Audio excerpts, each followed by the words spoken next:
Imagine a city more magnificent than any in Europe. A city of canals and floating gardens, of vast pyramids and bustling marketplaces. A metropolis built on an island in the middle of a sparkling lake. This was Tenochtitlan, the heart of the Aztec Empire. But this city, a marvel of engineering and culture, was powered by a dark and terrifying engine.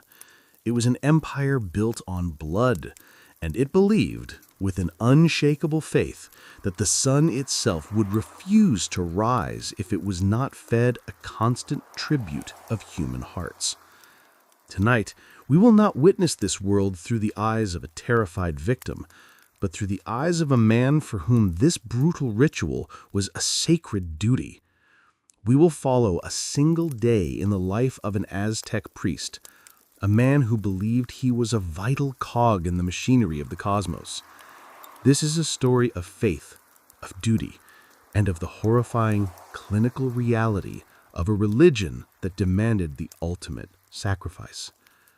Now, before our priest ascends the Great Pyramid to greet the dawn and you get comfortable for the night, if you enjoy this kind of immersive journey into the past, please take a moment to leave a like and to subscribe, but only if you genuinely find value in what we do here. And as always, I would love to know from what part of the world you are listening tonight and what time it is where you are. Feel free to leave it in the comments. It is a quiet fascination to see our community of night owls and history lovers spread across the globe. All right, the time has come. Find your most comfortable position, dim the lights, let the anxieties of the modern world fade away, and let us join a man named Itzli in the sacred precinct of the Aztec capital as the world holds its breath in the darkness before the dawn. The darkness before the dawn is a special kind of darkness. It is cold, it is absolute, and it is filled with a profound and listening silence. In this silence, high above the sleeping city of Tenochtitlan, on the top platform of the Great Pyramid, the Templo Mayor, a man stands alone. His name is Itzli. He is a priest of Huitzilopochtli, the hummingbird of the south, the god of the sun and of war. He is not a king, he is not a general, he is a servant. His body is lean and hard, his skin the color of the earth. His long black hair is matted with the blood of past sacrifices, a sign of his devotion. His simple white cotton robes are clean, but they cannot entirely mask the faint, coppery smell that clings to the sacred stones of this place. From this high vantage point, the world is a sea of shadows. Below him, the great city of Tenochtitlan is a dark, sleeping beast. It is a city built on water, a marvel of human ingenuity. He can just make out the faint silver sheen of the canals that crisscross the city like a spider's web, and the dark geometric shapes of the chinampas, the floating gardens that feed its hundreds of thousands of inhabitants. In the distance, the Great Lake, Lake Texcoco, is a vast black mirror, undistinguishable from the starless sky above. Itzli is not here to admire the view. He is here to perform his first and most sacred duty. He turns his back on the sleeping city of Tenochtitlan and faces the small temple that sits on the eastern edge of the pyramid's platform. It is a simple stone structure, its walls painted a stark, symbolic red. This is the house of Huitzilopochtli, the hummingbird of the south, the god of the sun and of war. And inside, a fire has been burning without interruption for 100 years. It is the sacred fire, the symbol of the sun's enduring life, and it must never be allowed to die. He enters the small, dark chamber. The air is thick with the smoke of burning copal incense and the dry, woody scent of the ancient fire. The fire itself is not a roaring blaze, but a deep, glowing bed of embers in a large stone basin. It is his duty to tend it, to feed it, to ensure its survival through the long, dangerous hours of the night. He takes a few small, carefully selected pieces of dried wood that has been blessed and consecrated for this very purpose, He places them gently on the glowing coals. A wisp of smoke rises, and then, with a soft crackle, a new flame flickers into life, its orange light dancing on the dark, painted walls of the small temple. He watches it for a long time, his expression of profound and weary concentration. His task is a reflection of the great cosmic battle that he believes is happening at this very moment. In the Aztec worldview, the night is a time of immense peril. The sun, a warrior god, is not resting. He is fighting a desperate, bloody battle against the forces of darkness, the gods of the underworld, the stars, the moon. Every night, the universe is on the brink of annihilation, and it is the duty of the priests and of the Aztec people to provide the sun with the energy he needs to win that battle, to ensure that he has the strength to be reborn at dawn. The fuel for that rebirth is blood. Precious water, the Aztecs called it, the sacred liquid that contains the very essence of life. With his duty to the fire complete, Itzli descends the steep stone steps of the pyramid. His movements are slow, deliberate, each step a familiar, practiced motion. He does not use a torch. He knows these steps by heart. He makes his way across the silent, moonlit expanse of the sacred precinct, a vast, walled enclosure in the heart of the city, a place of temples, of priests' quarters, of skull racks displaying the bleached white skulls of past victims. He arrives at another, smaller building. This is the Kalmakak, the school for the sons of the nobility, where he was raised, where he learned the sacred calendars, the complex pantheon of the gods, and the brutal, necessary art of the sacrificial ritual. His own quarters are a small, austere stone cell. There is no furniture, save for a simple reed mat on the floor and a small, personal shrine in the corner. He does not sleep. Sleep is a luxury for those whose duties are less vital. Instead, he begins the morning rituals of purification. He goes to a small, stone-lined pool in the courtyard. The water is shockingly cold, but he bathes without a sound. The cold is a necessary shock to awaken the body and purify the spirit. Then he performs his personal bloodletting, a daily act of devotion to the gods. He takes a sharpened bone needle and pierces his own earlobe, squeezing a few drops of his own blood onto a piece of paper as an offering to the gods. The pain is a small, sharp, and familiar prayer. He is not a monster. He is not a man who delights in cruelty. He is a priest. He is a servant of the gods, and he believes, with an unshakable certainty, that the survival of the sun, the survival of the city, the survival of the entire universe rests on his shoulders, and on the grim, bloody work that he must perform when the dawn finally breaks. With the rituals of personal purification complete, Itzli returns to the sacred precinct as the first faint hint of gray begins to soften the eastern sky. He is not alone now. Other priests, their white robes a ghostly presence in the pre-dawn gloom, are beginning to emerge from their own quarters, their movements silent and purposeful. Itzli's first and most important duty of the day is a communal one. He climbs the steep stone steps of the Great Pyramid once more, this time accompanied by two other priests. Their bare feet on the cold stone make almost no sound. They ascend into the cool, thin air of the high altitude above the sleeping city. He enters the small, dark chamber of the temple of Huitzilopochtli. The fire he tended in the deepest part of the night is still burning, a bed of deep, glowing embers. It is his duty to greet the dawn, to ensure that the earthly fire is strong enough to welcome its celestial counterpart, the sun. He and the other priests begin a low, rhythmic chant, a prayer to the sun god, a plea for him to be victorious in his nightly battle against the forces of darkness. They offer gifts to the fire, small blessed pieces of wood, and handfuls of copal incense, which they sprinkle onto the coals. The incense ignites with a soft whoosh, releasing a thick, fragrant white smoke that fills the small chamber and pours out of the temple doorway, a signal to the city below that the priests are at their sacred work. As the sky begins to lighten, Itzli's next duty begins. He descends from the Great Pyramid and makes his way to another temple within the sacred precinct. This is the Temple of the Calendars, a place of immense knowledge and power. Here he meets with the senior priests, the keepers of time and fate. Today is a particularly significant day in the Tonalpohualli, the sacred 260-day calendar that governs all religious and ceremonial life.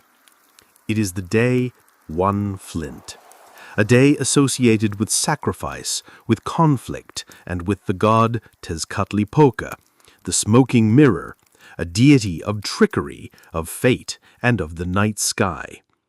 The omens for the day must be carefully read. The senior priests unroll a long, beautifully painted book made of deerskin, its pages filled with the complex pictographic symbols of the Aztec calendar. The priests' faces are masks of intense concentration as they study the symbols, their long, manicured fingernails tracing the lines of the paintings. They do not speak of what might happen. They speak of what will happen. The day's fate is already written. Their task is to interpret it. The discussion is a slow, methodical, and deeply complex affair. They discuss the portents. A strange red cloud was seen at sunset the previous day. A messenger arrived in the night with news of a skirmish on the eastern border. An owl, a creature of the underworld, was heard hooting in the sacred precinct. Each of these small, seemingly random events is a piece of the great cosmic puzzle, a word in the language of the gods. After a long period of consultation, the senior priest gives his interpretation. The day One Flint is a day of great power, but also of great danger. The gods are thirsty. The sun, in his battle against the darkness, will need a particularly potent offering of precious water, of human blood, to ensure his victory. The sacrifice planned for today, he confirms, is not just necessary, it is essential to the survival of the world. Having received his instructions, Itzli's final morning task begins. He must inspect the offering. He leaves the Temple of the Calendars and walks to another part of the sacred precinct, a place of quiet and waiting. This is a small, well-guarded building, a place that is both a prison and a shrine. This is where the victims chosen for the most important sacrifices are held. He enters the building. The room is clean and surprisingly comfortable. A young man is sitting on a reed mat. He is not a common criminal. He is a warrior, captured in a flower war, a ritualized battle whose sole purpose was to provide captives for sacrifice. He has been treated with a strange, almost surreal respect for the past year. He has been dressed in fine clothes, fed the best food, taught to play the flute and to sing. He has been treated as the living embodiment of the god Tezcatlipoca, to whom he will be sacrificed. The man looks up as Itzli enters. His eyes are calm, his expression serene. He is not afraid.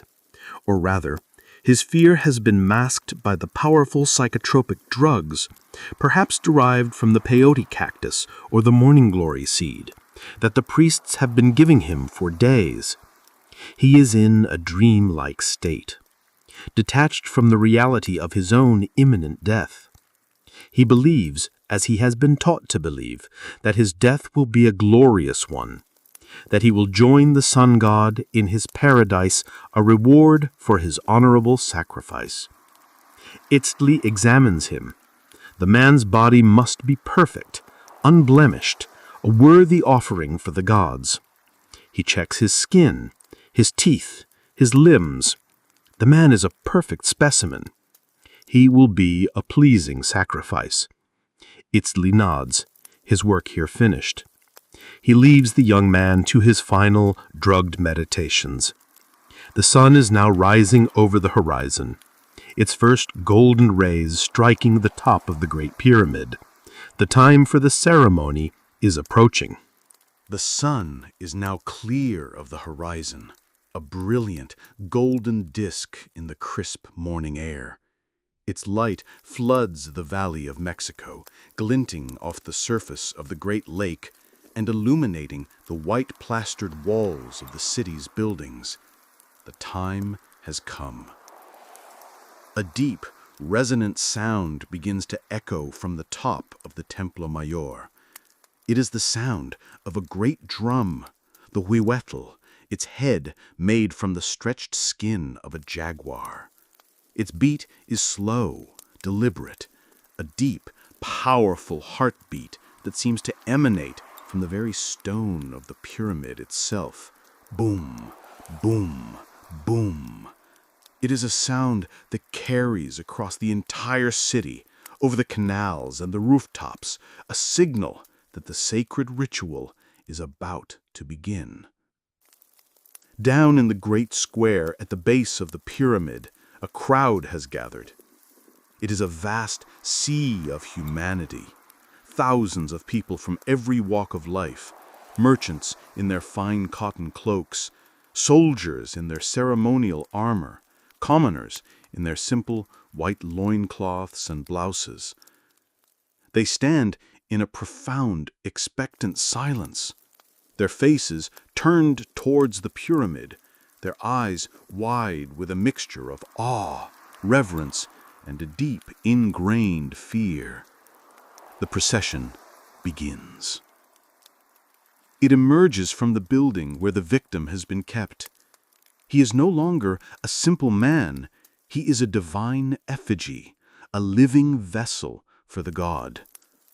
His body has been painted a stark, chalky blue, the sacred color of sacrifice. He is adorned not with the clothes of a warrior, but with the finery of a god. He wears a headdress of long, iridescent quetzal feathers, a symbol of immense preciousness. His chest is covered with a pectoral of polished jade and gold. Flowers, bright and fragrant, are woven into his hair and around his arms. He is beautiful, and he is doomed. He is not dragged or forced. He walks with a slow, serene, and strangely graceful dignity. His eyes are wide, his expression calm and distant, as a result of the powerful mind-altering drugs that have been administered to him. He does not see the crowd. He does not see the great pyramid that looms before him. He is already in another world, a twilight state between the living and the dead.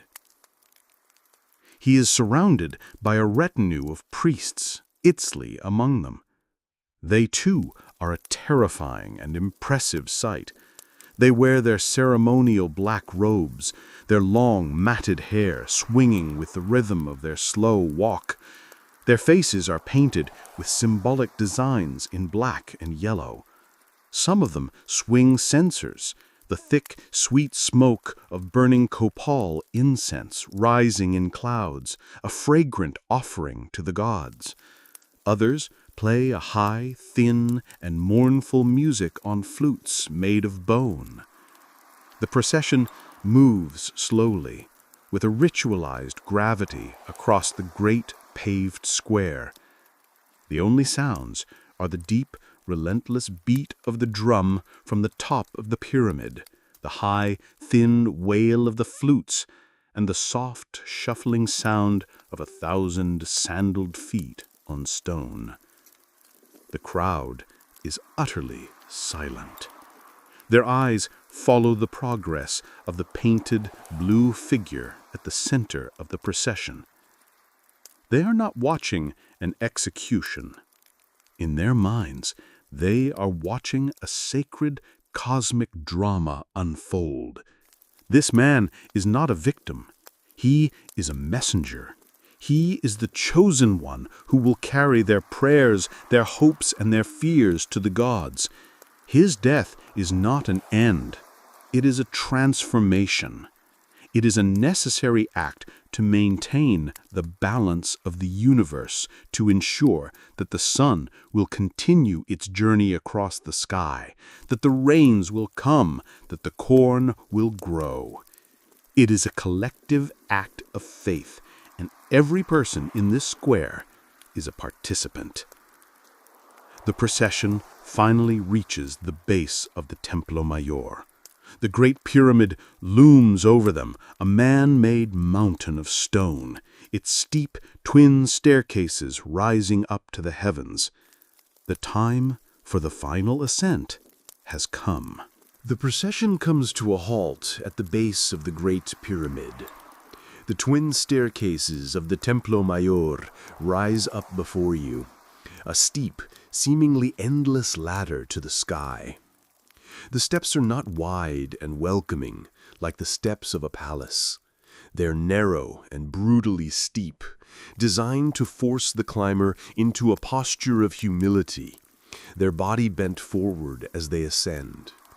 They're designed for gods, not for men. The great drum at the top of the pyramid falls silent. A new sound begins, a slow, deep, and resonant chant from the assembled priests at the base. It is a song of creation, of the great battles of the gods, a story that every person in the crowd knows by heart. Itzlipotl and the other senior priests begin the ascent, their movements of slow, synchronized, a practiced, solemn choreography.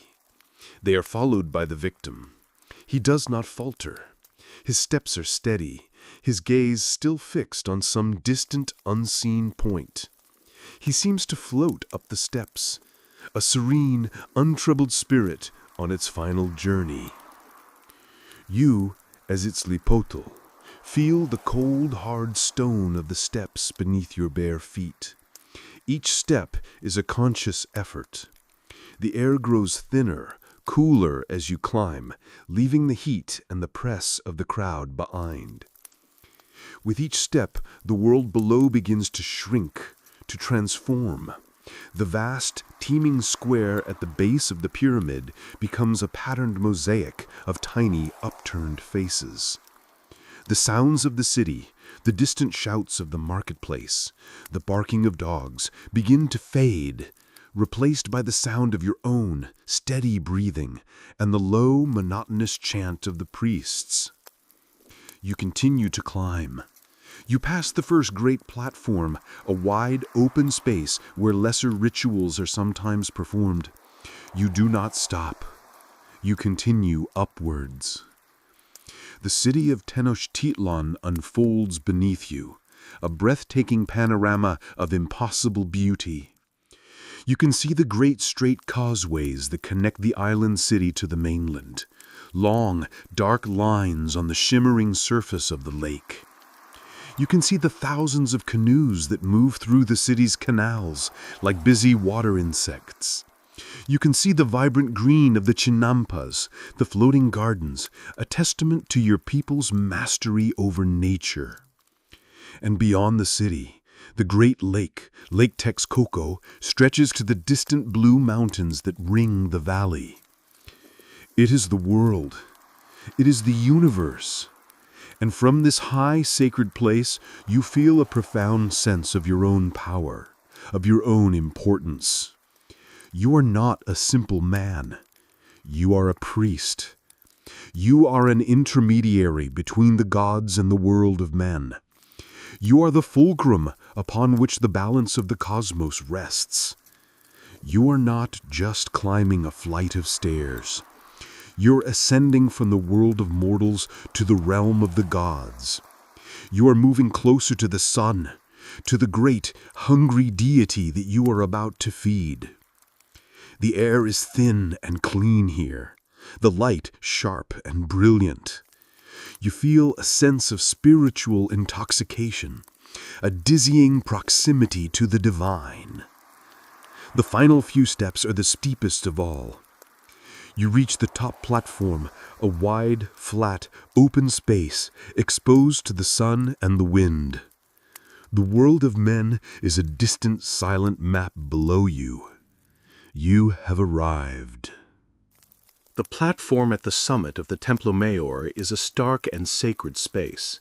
It is dominated by two small temples, side by side. To the north stands the Temple of Tlaloc, the god of rain, painted in blue and white, symbols of water and fertility adorning its walls. To the south, directly facing the rising sun, stands the Temple of Huitzilopochtli, painted in vibrant red and black, decorated with images of skulls and hummingbirds. Between them lies the flat stone altar, its surface smooth and stained a deep ochre red from the countless sacrifices that have taken place upon it. The view from this height is staggering. The entire Valley of Mexico stretches out before you, a vast and breathtaking tapestry of mountains, lakes, and the sprawling metropolis of Tenochtitlan. The air is thin and carries the distant scent of smoke and flowers. The sun beats down with a fierce intensity. The chanting of the priests at the base of the pyramid continues, a deep, unwavering drone that vibrates in the very air. A small group of high-ranking priests awaits you at the summit. Their robes are more elaborate than yours, adorned with intricate embroidery and the feathers of rare birds. Their faces are solemn, their eyes fixed on the approaching figure of the sacrificial victim. The victim is led to the altar. Despite the drugs, a flicker of something, perhaps recognition, perhaps fear, seems to cross his eyes as he takes in the scene. The vast expanse of the sky, the dizzying height, the waiting priests, the blood-stained stone. But his steps remain steady. He has been prepared for this moment his entire life. 4 priests step forward. Their movements are swift and practiced. They take hold of the victim's arms and legs, gently but firmly, placing him on his back on the cold, unyielding surface of the altar. He does not struggle. He stares up at the sky, his expression a mixture of serenity and a profound, unknowable resignation. The high priest, a figure of immense authority, adorned with an elaborate headdress of gold and jade, steps forward. In his hands, he holds a magnificent knife. The blade is made of obsidian, volcanic glass, sharpened to a razor's edge. It gleams darkly in the bright sunlight. Itzli steps closer, his heart pounding in his chest. This is the culmination of the day's sacred work. This is the moment when the precious water will be offered to the sun, when the balance of the cosmos will be reaffirmed. The high priest raises the obsidian knife high above his head. The sunlight catches the polished black surface, making it shimmer like liquid night. The chanting from below seems to reach a fever pitch. The world holds its breath. This is the heart of the ritual.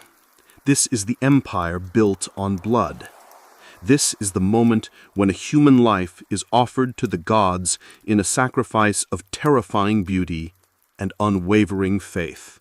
The high priest stands over the prone figure on the altar, the obsidian knife held aloft. For a long, silent moment, he does not move. He is a statue, his gaze fixed on the sun, his lips moving in a silent prayer, a direct communion with the god Huitzilopochtli. The bright, high-altitude sunlight glints on the polished black surface of the blade, a shard of captured night in the heart of the day.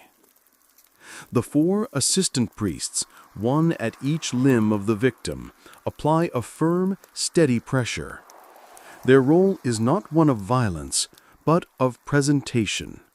They are holding the offering steady, presenting the human canvas upon which the sacred art of the ritual will be performed. The victim, his mind floating in a sea of drugged serenity, does not struggle. He continues to stare up at the vast, blue emptiness of the sky, his expression unchanging. Itzli watches, his own heart a slow, heavy drum in his chest. This is the moment he has trained for his entire life. This is the culmination of all the prayers, all the fasts, all the rituals. He is not a spectator. He is a participant. His role is to witness, to learn, and to assist in this most sacred of duties. The high priest's prayer is complete. His gaze lowers from the sun to the chest of the man on the altar. His movements are no longer still and contemplative. They are swift, precise, and filled with a terrible, practiced confidence. He brings the obsidian knife down in a single, powerful, and unhesitating arc. The blade, sharper than any steel, slices through the skin and the muscle of the victim's chest with a sound like tearing silk. There is no clumsy hacking, no brutal sawing. It is an act of expert anatomical precision. The victim's body arches on the altar, a single convulsive spasm of a pain so profound it is beyond the realm of sound. A low, guttural gasp escapes his lips, a sound of air being forced from the lungs. His serene, drugged expression is shattered, replaced for a single fleeting instant by a mask of pure, uncomprehending agony. The high priest does not falter. He reaches into the opening he has created. A moment later, he withdraws his hand, and in it, he holds the still-beating heart of the victim. It is a shocking, surreal sight, a dark, glistening, and muscular thing, pulsing with the last fading echoes of a human life. Blood, the precious water, drips from the priest's hand onto the stone altar, a dark, rich, and steaming offering. The high priest raises the heart toward the sun, his arms steady, his voice a loud, triumphant chant that rings out over the silent city below. He is feeding the god. He is offering the most potent and vital energy source in the universe, the energy of a human life, to the sun warrior, Huitzilopochtli, to give him the strength to continue his eternal battle against the darkness. Itzli watches, his own heart a slow, heavy drum in his chest. He feels no horror. He feels no pity. He feels only a profound sense of spiritual fulfillment. He is witnessing a miracle. He is a participant in the great cosmic cycle of creation and destruction, of life and death, that keeps the universe in balance. The body of the victim lies still on the altar, an empty vessel, its purpose served. The entire terrible ritual, from the first cut to the final offering, has taken less than a minute. It is an act of shocking, brutal, and sacred efficiency. The moment of climax is over, but the ritual is not. The offering has been made, but the sacred duties that follow are just as important.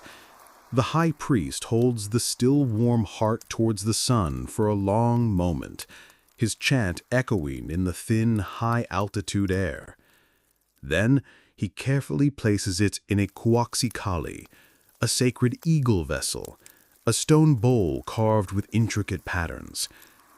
Now attention turns to the body that remains on the altar. It is no longer a person. It is a sacred object, a vessel that has been emptied of its divine essence. It must be treated with a specific, ritualized procedure. The 4 assistant priests lift the body from the altar. There is no gentleness in their movements now, only a functional efficiency. They carry it to the edge of the Great Pyramid staircase. and then in a final shocking act, they release it. The body tumbles down the steep stone steps, bouncing and turning, a horrifying broken puppet of flesh and bone. It is a long and terrible fall, and it does not stop until it reaches the great paved square at the base of the pyramid, where it comes to rest in a crumpled, unnatural heap. The silent crowd below watches this final brutal descent without a sound. This is not an act of desecration. It is a part of the ritual, a return of the empty vessel from the realm of the gods to the world of men. High above on the summit, Eatslee's own specific duties begin. He and the other junior priests approach the blood-stained altar. The precious water that has been spilled upon it must be collected. They use small ceremonial sponges to sop up the still warm blood, carefully squeezing it into a consecrated pottery vessel. This blood is a powerful, magical substance, and it will be used in other rituals, to anoint the statues of the gods, to consecrate new temples, and sometimes to be mixed with grain to create a sacred dough that will be eaten by the priests. The work is slow and meticulous. You, as Eatslee, are focused entirely on the task. The smell of fresh blood is overpowering, a thick coppery scent that fills your nostrils, but you are not repulsed. You have been raised in this world. This is the scent of the sacred. Once the altar is clean, the priests form a procession. They carry the vessels containing the heart and the collected blood into the dark, smoky interior of the temple of Huitzilopochtli. Inside, before the great, terrifying statue of the god, they perform the final rites of the offering. The heart is burned in the sacred fire, its smoke a direct message to the heavens. The atmosphere on the summit is one of profound and deeply unsettling calm. The great cosmic crisis of the dawn has been averted. The sun has been fed. The world is safe for another day.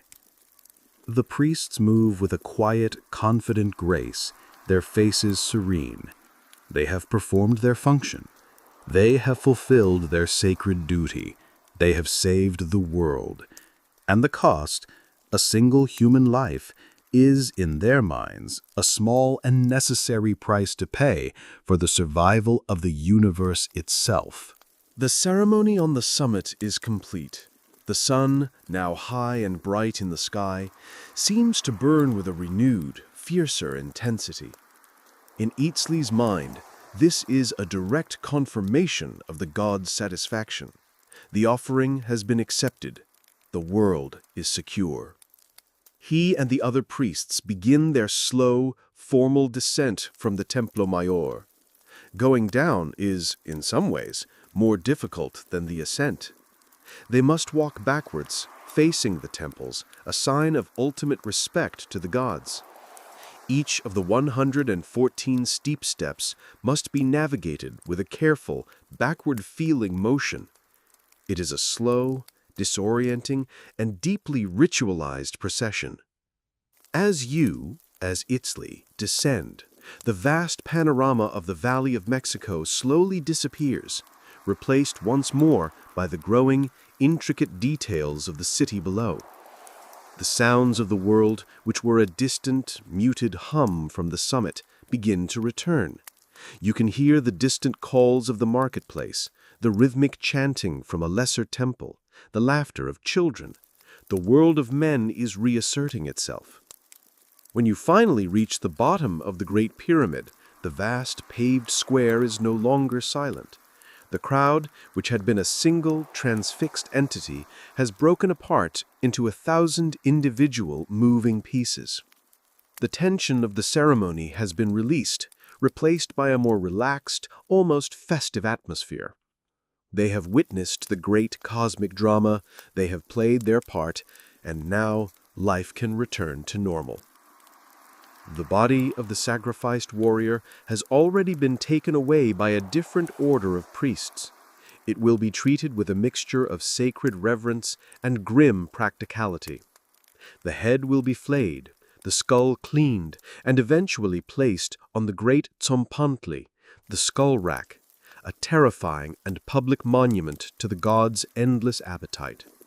The limbs will be ritually dismembered, and in some cases, parts might be consumed by the warrior's captors or the elite, an act of profound and deeply unsettling communion. But that is not your concern. Your duty is of a different kind. You do not touch the body. Your role was in the offering of the heart, the spiritual core of the ritual. Now you must purify yourself. You are led along with the other high-ranking priests to a secluded part of the sacred precinct, a place of quiet pools and cleansing steam. This is the Temescal, the sweat lodge. You enter the low, dark, dome-shaped building. In the center, a pile of volcanic stones glows with a deep, red heat. A priest sprinkles water on the hot stones, and the small chamber is instantly filled with a thick, billowing, and intensely hot steam. You sit in the darkness, the heat a heavy, wet blanket that envelops you. The sweat begins to pour from your body, a river of purification. You take bundles of sacred herbs and beat them against your own skin, a rhythmic stinging motion designed to drive out any lingering impurities, any spiritual residue from the bloody work you had just performed. The atmosphere in the sweat lodge is one of quiet, shared exhaustion and profound spiritual release. The priests do not speak of the sacrifice. They speak of the gods, of the omens, of the sacred duties that await them tomorrow. To them, the event on the pyramid was not an act of violence. It was a sacred and necessary act of cosmic gardening, a pruning of one life to ensure the continued flourishing of the world. After the purification of the sweat lodge, you return to your own austere quarters in the Kalmekak. You are alone. The adrenaline, the spiritual ecstasy of the ceremony, begins to fade, replaced by a deep and familiar weariness. As the day begins to fade, you emerge from the quiet seclusion of the priestly quarters and ascend the Great Pyramid one last time. It is your duty to watch the sun set, to ensure that the god, now nourished and strong, completes his journey across the sky and descends into the underworld to begin his nightly battle once more. The view from the summit is different now. The harsh, bright light of midday has been replaced by the soft, golden, and melancholic light of the late afternoon. The great city of Tenochtitlan below is no longer a place of work, but a place of homecoming. You can see the thousands of canoes returning from the lake, their paddles creating gentle, rhythmic splashes in the calm water. You can see the smoke from thousands of cooking fires rising from the rooftops, a sign that families are gathering for their evening meal. The sounds of the city have changed too. The sharp, industrious noises of the marketplace have been replaced by a softer, more communal hum. The distant sound of music, the laughter of children, the barking of dogs.